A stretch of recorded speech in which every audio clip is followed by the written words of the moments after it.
Muy buenas noches, les damos la bienvenida a la segunda sesión mensual de la Asociación Mexicana de Endoscopía Gastrointestinal. Esta noche vamos a tener el tema de actualidades en colangioscopía y para ello pues tenemos aquí invitado a un ponente experto, muy conocido por todos ustedes, realmente no necesita mucha presentación, es un gran amigo de nuestra asociación, ha participado muchas veces con nosotros en múltiples eventos, pero tenemos con ustedes esta noche al doctor Alberto Baptista, que nos va a exponer su experiencia y sobre actualidades en colangioscopía. Como un breve relato nada más de su currículum, el doctor Baptista es egresado de la Universidad Central de Venezuela, donde hizo su carrera de médico cirujano. La residencia en medicina interna la realizó en el Hospital Clínicas de Caracas, luego gastroenterología en el Hospital Oncológico Padre Machado. Ya hizo luego un fellowship en terapéutica. De hecho actualmente él es el director del fellowship en endoscopia terapéutica en este hospital. Él es experto en ESD, que se entrenó en Brasil, en microscopía confocal con láser en Alemania. En fin, podríamos seguir mencionando todo el currículum del doctor, que es muy amplio. Y también me acompaña esta noche como para coordinar esta sesión Johnny, que también es ampliamente conocido en nuestra asociación, Johnny Serna Cardona. Él es gastroenterólogo, egresado de ahí del servicio de endoscopía del Hospital Juárez de México, y va a estar conmigo coordinando esta sesión. Entonces, sin más preámbulos, pues vamos a cederle la palabra al doctor Alberto Baptista con la exposición del tema de actualidades en colangioscopía. Doctor. Hola, queridos amigos, un gustazo verlos y un gustazo estar con ustedes, con los amigos de la Asociación Mexicana de Endoscopía. Pues bueno, vamos con esto, vamos a ver qué hablamos hoy un poquitito. Sin duda la colangioscopía pues llegó para quedarse, ¿no? Hoy en día prácticamente es casi obligado que forme parte de del ejercicio en los centros que hacen ERCP, vías biliares y páncreas.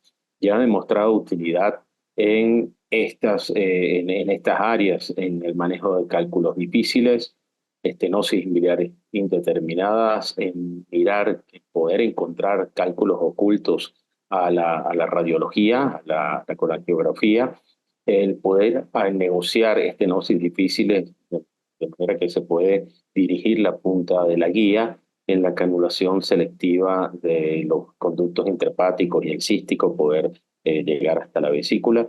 Y este punto que es muy importante en el mapeo preparatorio de las neoplasias biliopancreáticas. Sobre cálculos difíciles, cálculos complejos.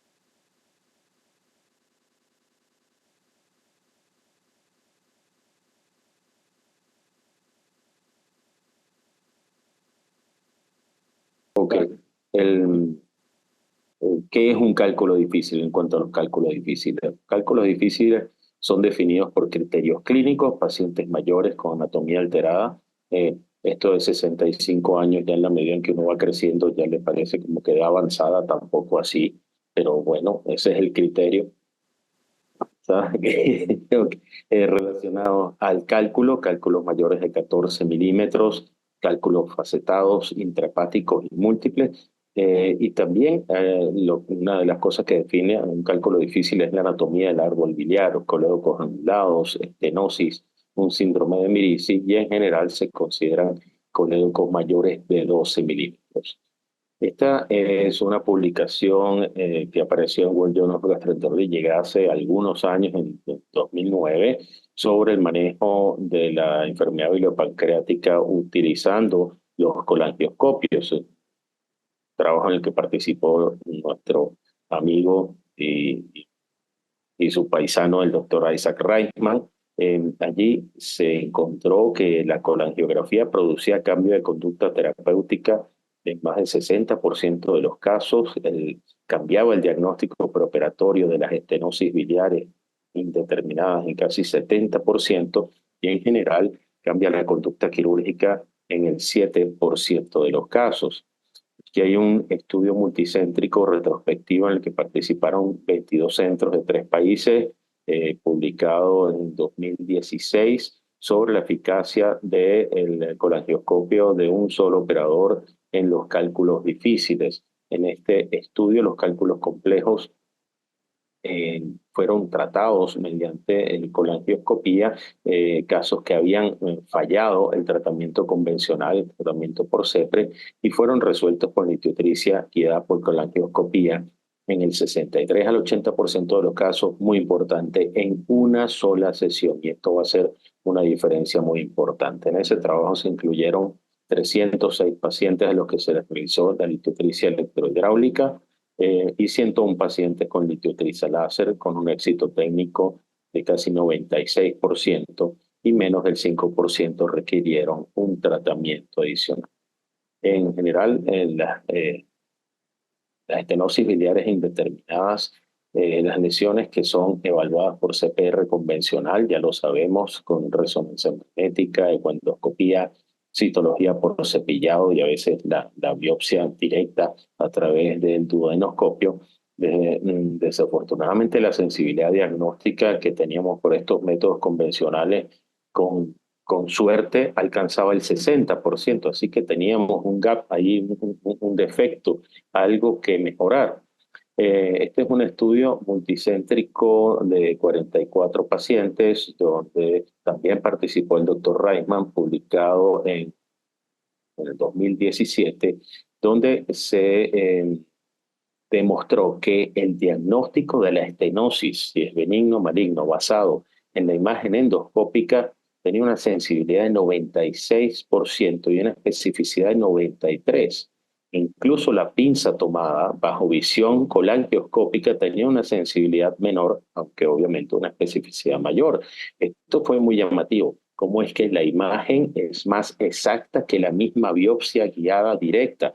Pues esto se ha reproducido en muchos estudios, tales así que se crearon diversas escalas, diversas caracterizaciones para tratar de decir si una estenosis indeterminada es benigna o maligna, y se basaron en algunas características, especialmente de los vasos sanguíneos, vasos tortuosos y prominentes, la irregularidad de los márgenes de la lesión, la presencia de vellosidades y de proyecciones digitiformes, la sensibilidad para para determinar si estas lesiones son malignas fue de 97% y la especificidad 93%. También un estudio en el que participó el doctor Reisman, y ahí se crearon los criterios de Mónaco, que estaban basados en la vascularidad, en vasos neoformados, fibrosis, en disrupción de la superficie y áreas de ulceración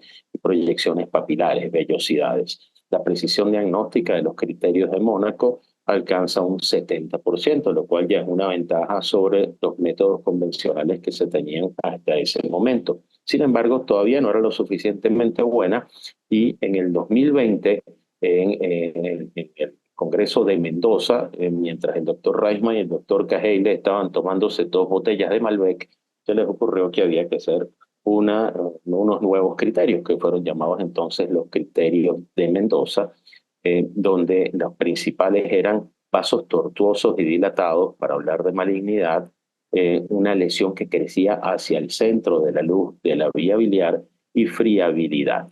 La irregularidad nodular también fue tomada en cuenta, así como superficies irregulares con o sin ulceraciones. La sensibilidad y la especificidad de los criterios de Mónaco también fue estudiada, perdón, de Mendoza, y fue mayor que la de Mónaco. Así que ya fue un avance adicional y se tomaban en cuenta estas cinco características como los elementos principales visuales, que estamos hablando solo de evaluación visual, que eran irregularidad, nodularidad, vellosidades, vasos tortuosos y friabilidad. En las biopsias dirigidas, la especificidad y sensibilidad a través de estos criterios, pues estuvo mejor, 86% de sensibilidad y 87% de especificidad. También el doctor Robles, a través de inteligencia artificial con un software que han estado desarrollando, y ya esto fue publicado, incluso ganó un premio en el Congreso Europeo, donde también participaron Michel Caheller, Ratis Kunda, Amy Tiber y Isaac Reisman. Están desarrollando un algoritmo de inteligencia artificial para tratar de mejorar el rendimiento diagnóstico con una compañía que se llama MD Construct. Y aquí, para el trabajo que presentaron, se analizaron 170 videos de 4 diferentes centros y de acuerdo al modelo de inteligencia artificial, este sistema permite un 90% de sensibilidad, pero una especificidad un poquitito más bajo. De todas formas, esto sigue en desarrollo, ya hay varios algoritmos de inteligencia artificial para caracterizar el aspecto de la viabilidad de las estenosis indeterminadas. Incluso, miren qué bonito y qué interesante esto, mientras uno está haciendo la colangioscopía en vivo, el sistema predice cuál es el chance de que esa lesión sea maligna o benigna. En este caso, estos vasos dilatados y tortuosos tienen una probabilidad de 99% y estos vasos quizás un poco irregulares pero menos anchos tienen una probabilidad de malignidad de 45%. La cantidad de trabajos que salieron el año pasado sobre inteligencia artificial en colangioscopía pues fue muy llamativa y es una de las cosas en las que más se está trabajando y creo que cada día tenemos mejores resultados. Entonces, la evaluación imagenológica va a ser fundamental para predecir que una de estas lesiones sea benigna o maligna. Eso hablando entonces de la estenosis indeterminada. Otro aspecto muy resaltante del uso de la colangioscopía es la detección de cálculos ocultos, de cálculos que no habían podido ser detectados por la colangiografía. Este es un trabajo publicado en Endoscopy en el 2019, donde se reclutaron 93 pacientes de 2 centros, un estudio prospectivo. Se incluyeron pacientes con un ducto biliar mayor de 12 milímetros y donde se logró la extracción de cálculos guiadas por colangiografía y luego una evaluación de la colangiografía con un balón por oclusión. Se determinó que era satisfactorio la limpieza de la vía biliar. Sin embargo, cuando se hizo la colangioscopía, el 34% de estos pacientes tenía una litiasis residual o inadvertida, solo evidenciada en la colangioscopía. Si bien la mayoría de este 34% tenían cálculos pequeños de 1 a 3 milímetros, que era el 41%, y muy probablemente estos cálculos habrían salido solos, tenían una esfinterotomía suficientemente buena. Hubo un 45% con cálculos un poco más grandes, de 4 a 7 milímetros, y esta cifra es muy importante, 14% de cálculos mayores de 8 milímetros, aun cuando el operador había hecho la colangiografía y estaba satisfecho porque no se veían esos cálculos. Así que si uno le pregunta hoy en día al doctor Raymond cuál es la indicación para colangioscopía, él dice casi todos los casos. Ya veremos, a lo mejor en algún momento pasaremos a endoscopía de rutina de las vías biliares, así como en algún momento pasamos de radiología de estómago a endoscopía de estómago de rutina, y hoy en día tiene pocas indicaciones la radiología de estómago con el desarrollo de la endoscopia. que hablar sobre las estenosis difíciles, las estenosis que uno pasa un rato tratando de avanzar una guía, cambia una guía de punta recta por una guía de punta curva. Esto es un trabajo publicado en Surgical Endoscopy en 2019, un estudio donde se reclutaron 30 pacientes con estenosis biliares que no pudieron ser negociables durante la CPR convencional después de 30 minutos de intento.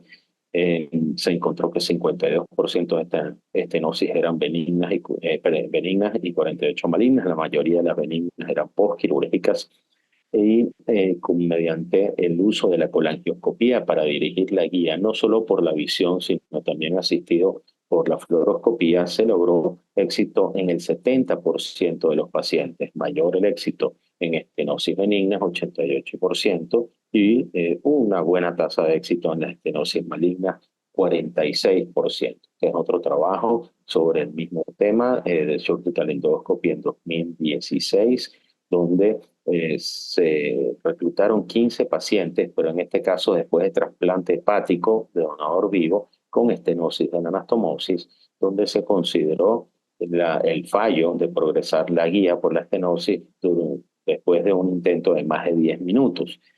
Pudo lograrse la visualización del orificio de la estenosis por colangioscopía en el 96% de los casos, y el éxito para progresar la guía por esa estenosis ocurrió en el 60% de los casos. Este tema a mí me gusta este punto y es muy importante y se ha escrito bastante sobre esto, que es el mapeo de las lesiones, mapeo prequirúrgico de las lesiones malignas de páncreas y de vía biliar. Este estudio publicado en Journal of Clinical Gastroenterology en 2019, también multicéntrico con 118 pacientes, que incluyó un grupo de pacientes con pancreatoscopía, 13 pacientes, pero la mayoría con angioscopía, ocurrió un cambio de plan quirúrgico en el 34% de los pacientes. ¿A qué nos referimos con el mapeo?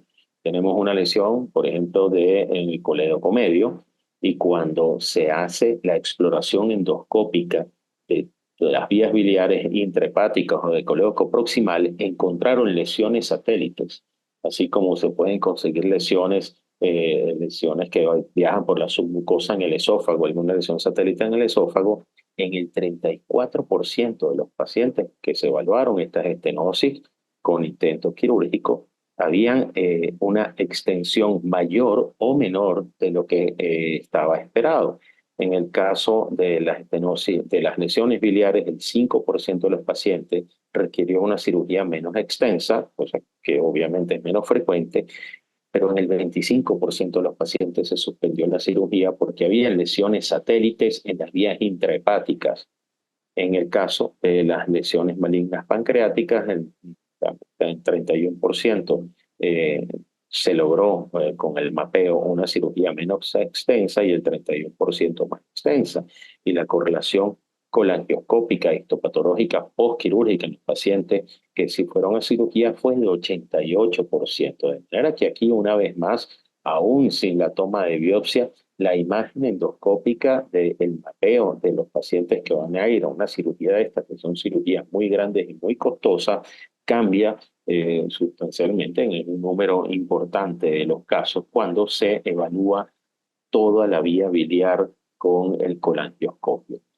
Este es un trabajo publicado en Endoscopy en 2018 también sobre el mapeo. Este trabajo fue hecho con Spyglass DS, que ya fue la evolución del SPY de Boston Scientific cuando se pasó a una imagen digital, donde se incluyeron 13 pacientes con colangiocarcinoma. La evaluación colangioscópica fue acompañada de una biopsia para ver cuál era la extensión, y se tomaron un promedio de 5 biopsias por paciente. Lesiones del confluente, la certeza diagnóstica del mapeo fue 66%, y las lesiones de colédoco, la certeza del mapeo diagnóstico fue de 100% cuando se comparó con la cirugía. Costos. Este es el gran problema que ha sucedido, ¿no?, con el desarrollo de la colangioscopía, que es que, claro que todo el mundo quiere colangioscopía, todo el mundo entiende que con lo que se ha publicado y se ha aprendido, la colangioscopía debe formar parte del arsenal diagnóstico y terapéutico en los centros, especialmente en los centros de alto volumen de manejo de enfermedades biliopancreáticas. El problema del costo ha sido la limitante. Sin embargo, ¿qué tan costoso es? Aquí hay un trabajo publicado en Endoscopy en 2018, donde se incluyeron 62 pacientes con cálculos biliares complejos. El 27% de los pacientes, cuando se utilizó la colangioscopía, tuvieron menos intervenciones y eso generó un 11% en reducción de costos. El 49% de los pacientes con estenosis indeterminada tuvieron 31% menos intervenciones, con una reducción del 5% de los costos, que no es poca cosa si se tiene en cuenta los costos de estas cirugías.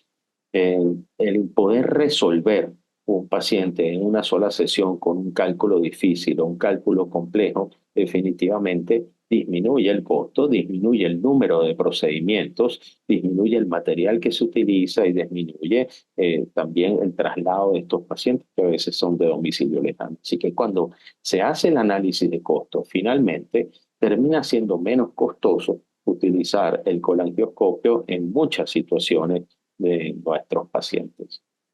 Sobre la litiotripsia intraductal, pues bueno, también hay un costo adicional que pagar, que son los sistemas de litiotripsia electrohidráulica o de litiotripsia con el láser. Cada uno tiene ventajas y desventajas. La litiotripsia electrohidráulica pues es un dispositivo de menor tamaño, portátil, que puede ser llevado para muchos sitios. Las ondas duran menos y, y ocasionalmente en cálculos pequeños, pues es mucho más rápido de manejar. La litotripsia con láser tiene la ventaja de que en la mayoría de los centros, los urólogos tienen un sistema de litotripsia.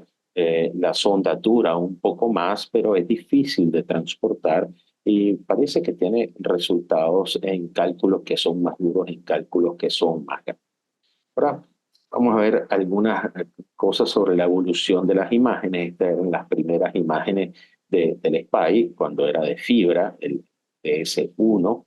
Era una imagen pues sorprendente porque estábamos entrando a un mundo que no conocíamos, que no teníamos explorado, pero tenía una limitación muy importante, la calidad de la imagen. Entonces, pronto vino el desarrollo de sistemas con con una imagen mucho más definida, mucho más elegante, y este proceso sigue aumentando la calidad de las imágenes.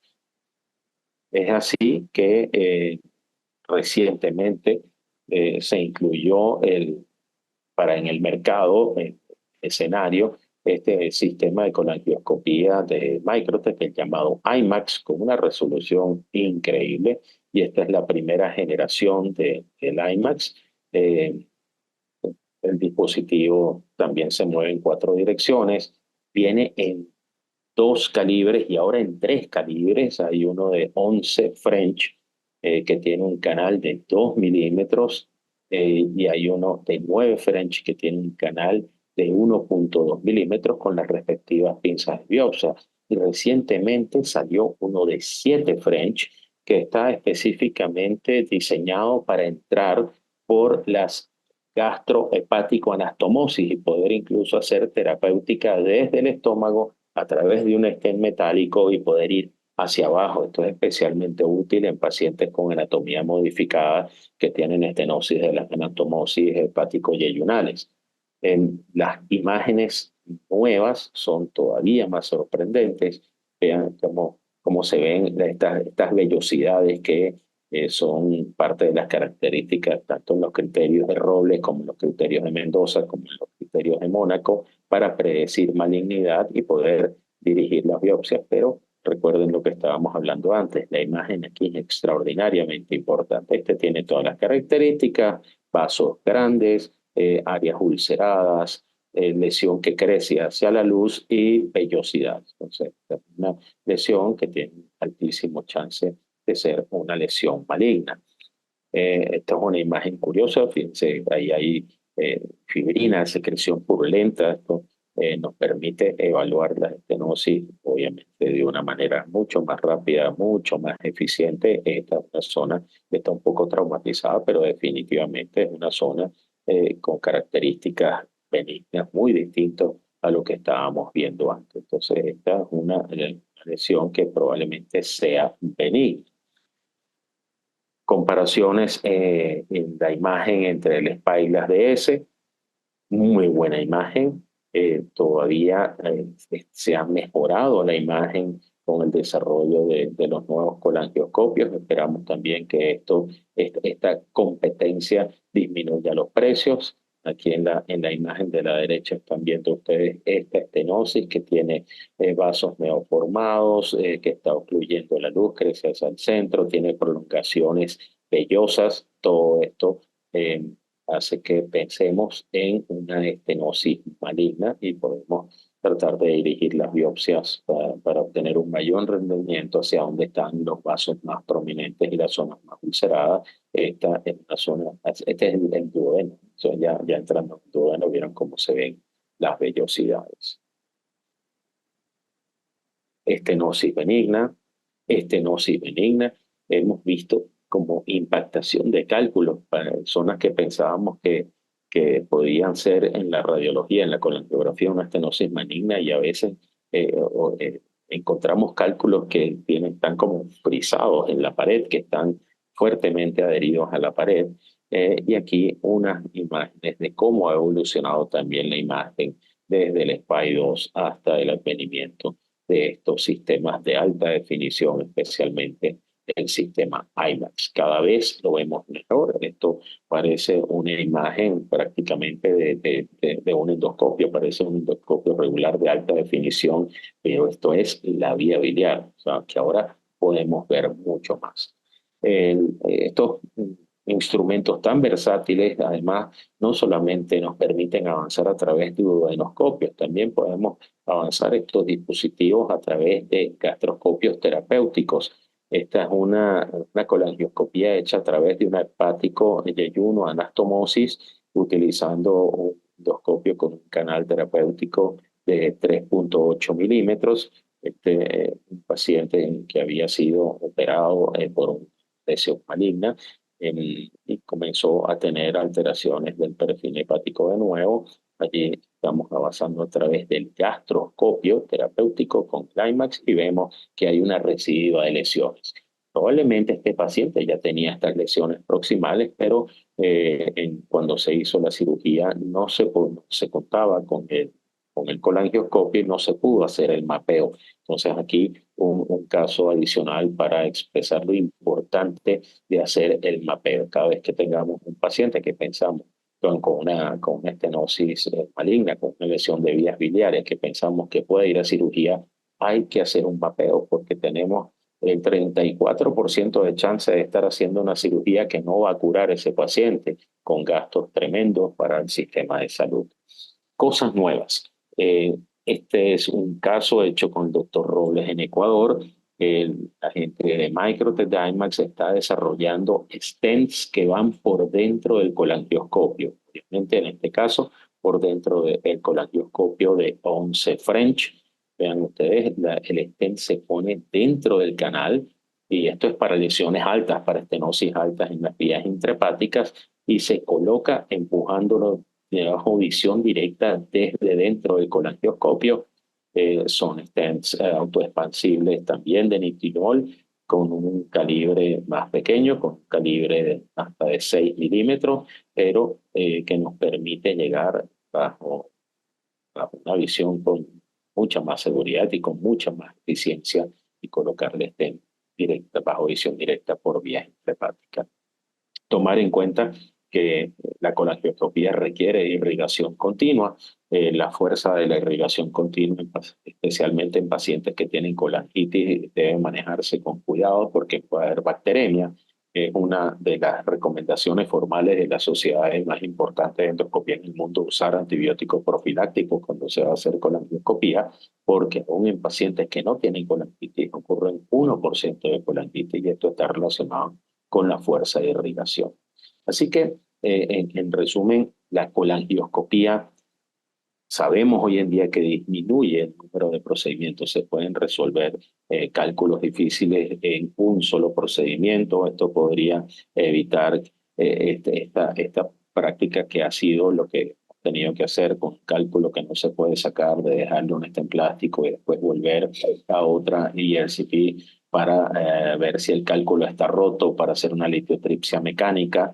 Y el colangioscopio disminuye el número de procedimientos. Ojo, esto no elimina la litiotripsia mecánica, esto es un ayudante, no es una competencia de la litiotripsia mecánica y tampoco es la idea estimular a que todos los casos sean hechos de esta manera, que todo cálculo que sea un poco más grande, pues ya vamos a usar un colangioscopio. Hay trabajos que han comparado el uso del balón, de la esfinteroplastia contra la colangioscopia y los resultados son los mismos básicamente, pero la dilatación con balón es mucho más económica. Así que es cuestión de elegir correctamente el paciente, de elegir correctamente el manejo de los recursos económicos y utilizar el colangioscopio cuando los métodos convencionales, sencillos y más baratos no pueden ser utilizados. La tasa de complicaciones de los procedimientos colangioscópicos para cálculos difíciles y estenosis difíciles de franquear, básicamente igual que otras técnicas, y la evaluación preoperatoria del colangiocarcinoma definitivamente es un punto de altísima ventaja. Esto es una indicación muy contundente para usar la colangioscopía. No cabe duda que es tiempo de incluir la colangioscopía en la práctica diaria del CPRE.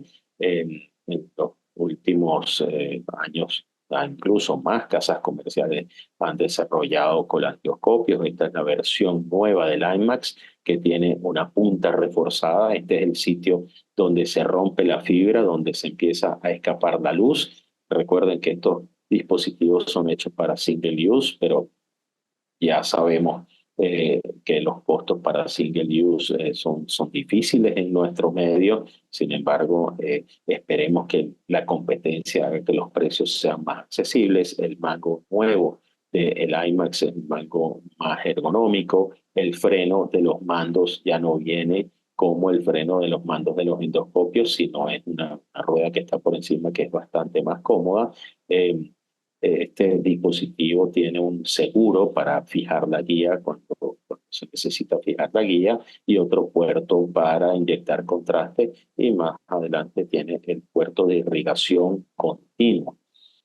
Así que en la disponibilidad de distintos calibres de colangioscopios para distintas situaciones, el de 11 milímetros, el de 11 French para ser terapéutica, incluso Microtech ha desarrollado agujas de esclerosis. No sabemos si en algún momento vamos a poder hacer resecciones locales de lesiones superficiales. El IMAX de 9 French sirve para explorar más lejos y el de 7 French entonces va a servir para progresar los colangioscopios a través, como les decía, de la hepático-gastroanastomosis y poder hacer terapéutica. Cada día se desarrollan más dispositivos para poder utilizar con los colangioscopios. Hoy en día tenemos las cestas de las canastillas, tenemos balones para inflar, para hacer extracción de los cálculos.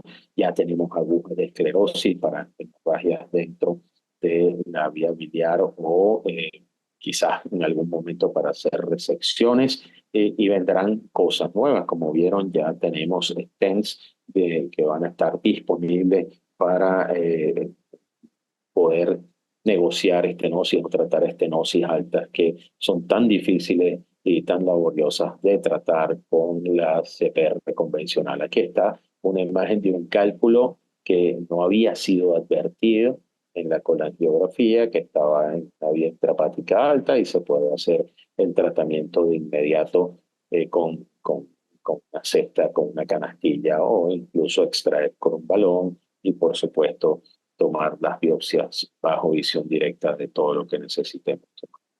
Pues bueno, falta mucho por ver. Yo creo que estamos en el inicio del desarrollo de los beneficios de la colangioscopía y yo, es una opinión personal, siento que en los próximos años vamos a estar cambiando y vamos a estar haciendo más endoscopía de la vía biliar que radiología de la vía biliar.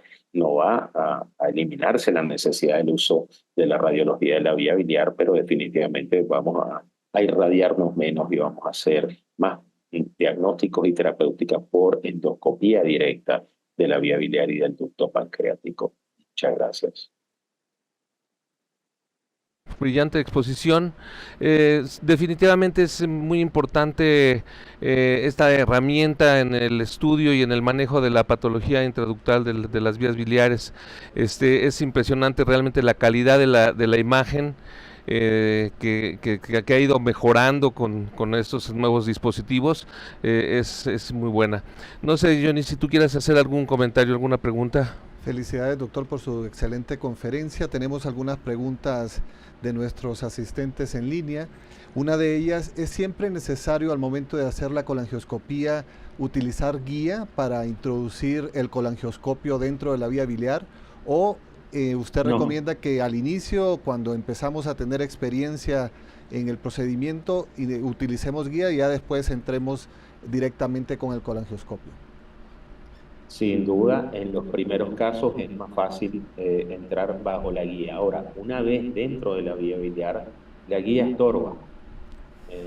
De manera que la guía en los primeros casos, pero totalmente de acuerdo, recomendar acceder con la guía, sobre todo para no dañar el colangioscopio. El colangioscopio sufre mucho con el elevador del duodenoscopio, de manera que es más fácil y más smooth, más suave la entrada cuando se utiliza la guía. Sin embargo, esto no es imprescindible con el colangioscopio de un solo operador. Hoy en día, después de haber hecho una esfincterotomía, pues la mayoría de las veces se puede entrar sin mayor problema, sin utilizar la guía.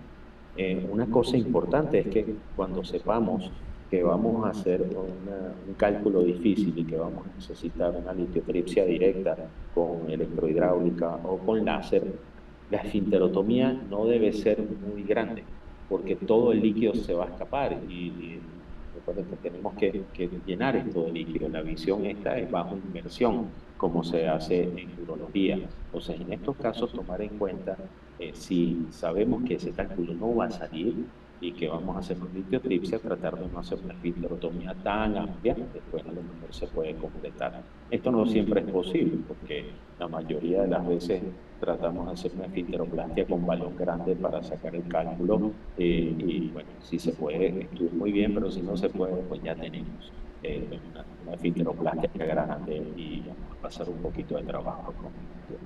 Pero volviendo a la pregunta, sí, se puede entrar sin guía, pero definitivamente en los primeros casos no puede entrar con la guía.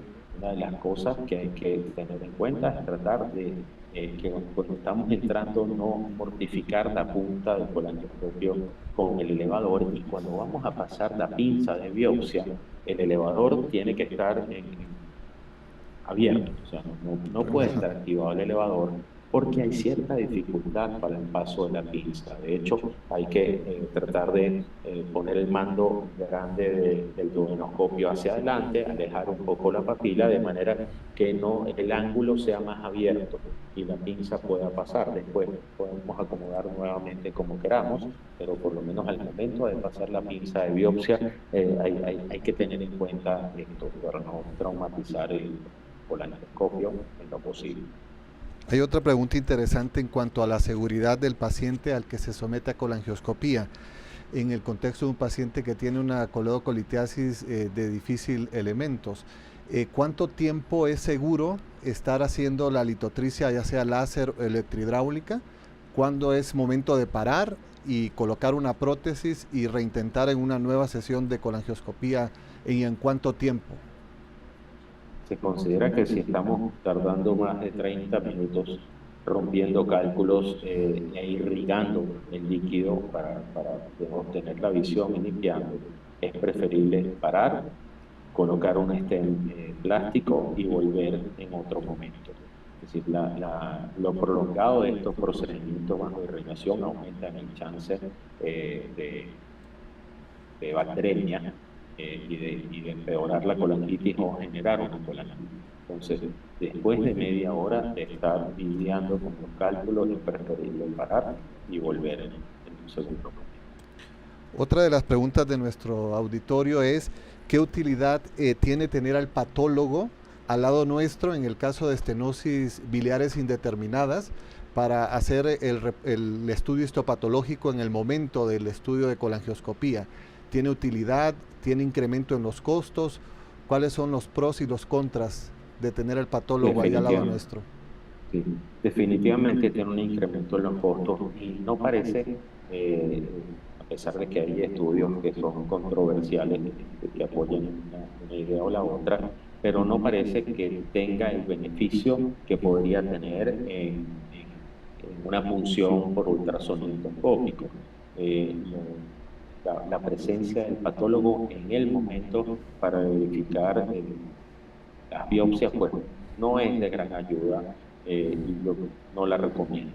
Lo importante sí es conversar con los patólogos cuando se está empezando a utilizar la colangioscopía, porque la mayoría de las veces, sobre todo si se utiliza un colangioscopio no de French, cuya pinza es de 1 milímetro, pues las biopsias van a ser mínimas. Y por allí es lo mejor las primeras veces, si no habla con el patólogo le va a decir, aquí no hay nada. Aquí en este frasco no hay absolutamente nada. Entonces, explicar de los patólogos que es un nuevo procedimiento que van a tener que, digamos, dedicarse un poco más, que son biopsias mucho más pequeñas, pero son biopsias de muchísimo valor. Obviamente con las pinzas un poco más grandes, las muestras son mejores y eso es un punto importante. Se ha establecido que menos de 4 muestras disminuye la sensibilidad diagnóstica, es decir, hay que tomar por lo menos 4 muestras, en lo posible 5 o más.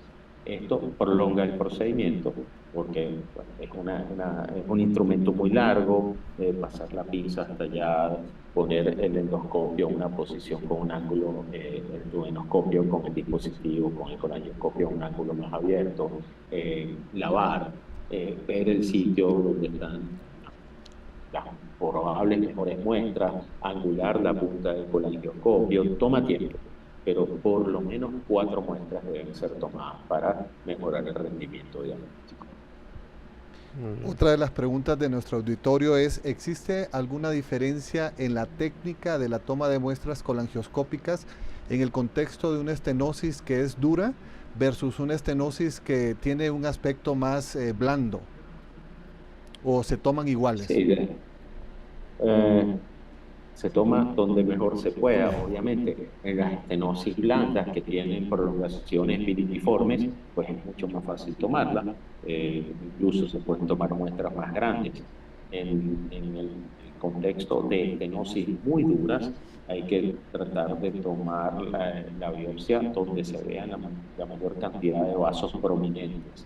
Pero definitivamente sí es más laborioso y sí es más difícil en estenosis duras, en estenosis fibrosas, que en lesiones que han crecido con prolongaciones vellosas hacia la luz del coledo o de la vía biliar en este caso.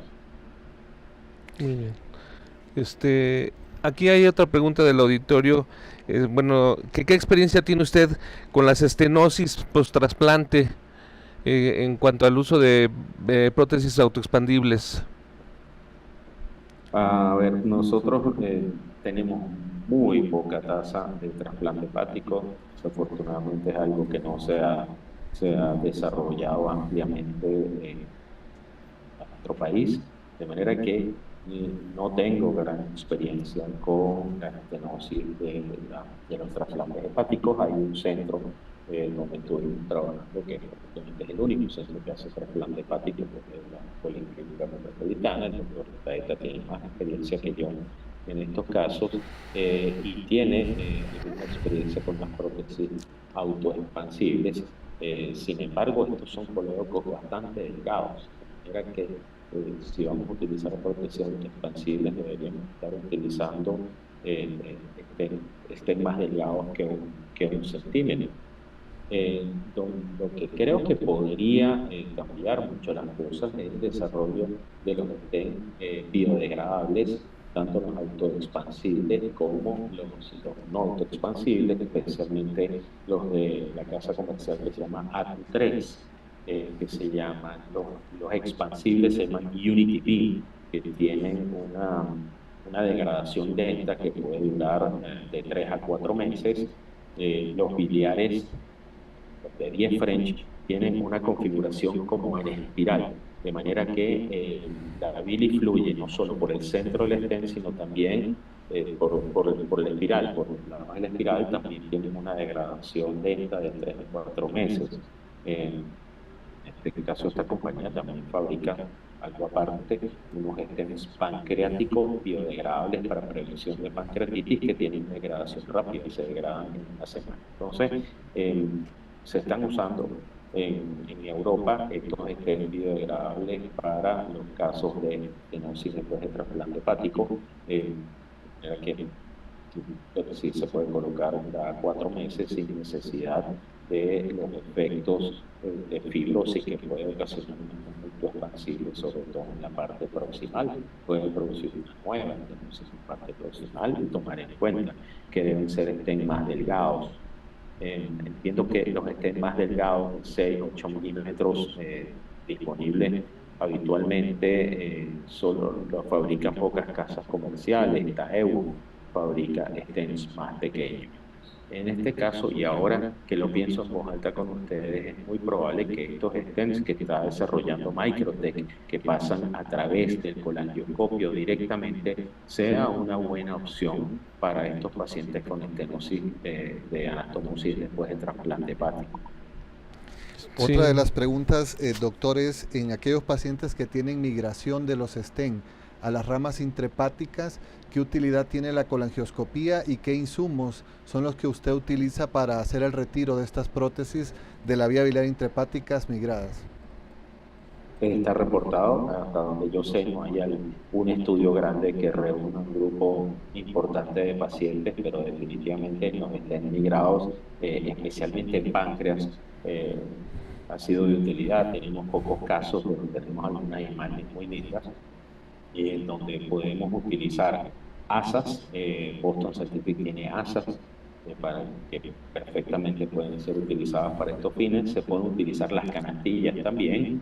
Y a veces la irrigación del agua o visión directa también hace que estos estén puedan bajar un poco hacia lugares donde sea más ventajoso traerlos. También hemos utilizado los balones de extracción, los balones del Fogarty, tratando de pasarlos por un lado del estén plástico migrado, inflarlos y venirnos hacia afuera con el colangioscopio y el balón inflado, por lo menos para colocarlos en una posición más ventajosa y poder sacar. En el caso del manejo del hito difícil, doctor, en su experiencia, ¿qué es mejor, la litotricia láser o electrohidráulica, o depende mucho de las características del hito? Habitualmente aquí en México, los que hacemos colangioscopía, pues tenemos unos litos que son muy duros, difíciles de triturar. Entonces, ¿existe alguna diferencia de utilizar láser versus electrohidráulico en el contexto de los diferentes litos que podemos encontrarnos en la vía biliar? Sí, el láser es mejor para esos litos, que son como unos peñones que están amoldados, que prácticamente son hechos como un molde dentro de la vía biliar, sobre todo porque la electrohidráulica tiene un número determinado de disparos, ¿okay? Entonces termina siendo más caro. En estos casos de ese tipo de piedras grandes, mi preferencia es la sonda de láser. Para la gente que nos está escuchando aquí, lo importante es tratar de conseguir las sondas de láser que son más largas, las que tienen de 3 a 4 metros. Las de los urólogos son más cortas y a veces llegan, pero uno está trabajando con la punta, la sonda de láser en la entrada del canal del colangioscopio, y se hace bastante más incómodo. Así que en este caso elegiría el láser. y buscaría las ondas más largas, que son de 3 a 4 metros, que por lo general los urólogos las usan poco y a nosotros nos duran mucho más, son mucho más duraderas y podemos hacer un uso mucho más prolongado de estos dispositivos. Sí, nos preguntan también qué porcentaje de procedimientos fallidos o complicaciones se llegan a presentar y qué hacen en caso de complicación para resolverla. El reporte de perforaciones es muy bajo. En todo caso, si fue una perforación, pues la tratamos como una perforación quirúrgica, una esfínterotomía y la colocación de un stent. De manera que hay que estar preparado para eso, siempre hay que tener stents tanto plásticos como fáciles para manejar una posible complicación. Si uno no dirige la punta del dispositivo contra la pared, pues el chance de que ocurran lesiones es definitivamente menor y ese es un punto importante. No disparar el láser o la litiotripsia cuando no tengamos una buena visión. Es decir, disparos en la oscuridad no es una buena opción. Por eso es que hay que estar irrigando todo el tiempo el líquido a una presión relativamente baja, de manera que disminuye el chance de colangitis, pero hay que ser muy preciso y estos equipos permiten precisión para evitar el daño de la pared del colédono. En relación a la colangitis asociada a los procedimientos de colangioscopía, ¿qué antibiótico utiliza habitualmente usted, doctor? ¿Y cuánto tiempo antes de realizar el procedimiento lo coloca? Y si después del procedimiento continúa unos cuantos días más el antibiótico o solo es una dosis única? Lo que está recomendado es una dosis única, bien puede ser una cefoperazona sulbactam, que penetra muy bien la vía biliar, o puede ser alguna quinolona por vía intravenosa, incluso cefalosporinas de tercera generación. En particular, cuando hay ya un proceso infeccioso, yo continúo con tratamiento bioral después que el paciente se le hace el procedimiento por de 5 a 7 días. Cuando no hay evidencia de colangitis, solamente utilizamos la dosis profiláctica durante el procedimiento. Le pedimos al anestesista o al asistente que coloque durante el procedimiento el antibiótico, la dosis única. Ok. En cuanto a pancreatitis... Perdón. También nuestros pacientes ya vienen en tratamiento con antibióticos, ya están en antibióticos, un porcentaje importante. Sí. ¿Han tenido casos de pancreatitis por la manipulación? Afortunadamente no. Pero es algo que está escrito, que puede pasar y hay que tenerlo en cuenta. Si sentimos que es una manipulación, digamos, traumática, entonces hacer lo que hacemos cuando la canulación ha sido traumática, que colocar un stent pancreático para disminuir el chance de que ocurra una pancreatitis. En las enfermedades autoinmunes de la vía biliar, ¿tiene alguna aplicación la colangioscopía? Linda pregunta. Hay un trabajo reciente que intenta caracterizar o por lo menos habla sobre esto, sobre cómo son las imágenes de una colangitis esclerosante primaria. Y definitivamente parece que hay algunas características bastante particulares. Sin embargo, no tenemos un estudio grande, no tenemos números grandes todavía para predecirlo, y muy probablemente la inteligencia artificial nos va a ayudar con esto, con esta estenosis en enfermedades autoinmunes. De manera que ese es un campo por explorar muy interesante. En su experiencia, doctor, después de un lito gigante que ha estado impactado durante mucho tiempo en la vía biliar, que uno hace la resolución de la coledocolitiasis, pero queda un proceso inflamatorio bastante importante. ¿Usted tiene experiencia en estenosis posteriores a estos procesos inflamatorios? ¿Deja prótesis profiláctica después de ese proceso inflamatorio? ¿O después de resolver la coledocolitiasis deja al paciente sin prótesis? Si logramos un aclaramiento completo, lo dejamos sin prótesis, porque si bien hay un tremendo proceso inflamatorio, son colédocos muy dilatados, son colédocos que están muy anchos. Entonces, esas estenosis la mayoría de las veces no tienen repercusiones clínicas. Cuando uno vuelve a hacer una colangioscopía, pues ve las áreas cicatriciales tremendas, pero hay mucho espacio, de manera que la probabilidad de que esas estenosis, esos cálculos gigantescos, requieran tratamiento endoscópico es baja. Por más que se cierre, ya el colon se ha dilatado tanto que no tiene repercusiones clínicas. Muy bien. Muy bien. ¿Tienes Perfecto. alguna otra pregunta? No. Pues lo felicitamos, doctor. Muchas gracias por su excelente exposición. Pues con esto creo que damos por terminada la sesión. No sé si solamente faltaría hacer algunos mensajes parroquiales para Tenemos todos. algunos mensajes para nuestros asociados, invitarlos al próximo miércoles 13 de marzo al Journal Club de Birmingham, novedades en endoscopía en punto de las 9 de la noche a través de nuestra página de YouTube de la Asociación Mexicana de Endoscopía Gastrointestinal. A finales de este mes tenemos nuestro programa líder de prótesis en tubo digestivo, que es tanto virtual como presencial. El presencial es el 5 de abril y virtual es del 25 al 30 de marzo.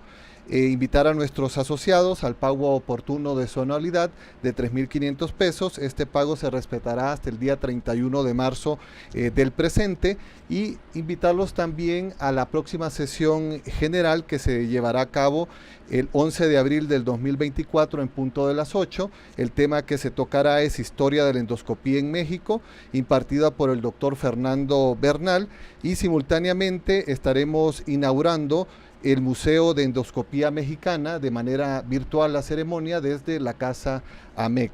Hay otras actividades que también las pueden revisar en las diferentes páginas de Facebook, Twitter, Instagram de la Asociación Mexicana de Endoscopía, como la reunión regional desde Guadalajara, Endotapatía, que va a ser en junio, próximamente los ecos de endoscopía en julio, y invitamos a todos, a los asociados, a revisar las diferentes páginas que tenemos de la asociación para que estén enterados de las fechas y las inscripciones de los mismos. Muy bien. Pues muchas gracias nuevamente, doctor Alberto Baptista. Gracias a ustedes, un gustazo, muchísimas gracias. Gracias. Bueno, todo lo mejor y un honor y muy agradecido por la invitación. Gracias a usted. Pues, buenas noches. Buenas noches. Vale.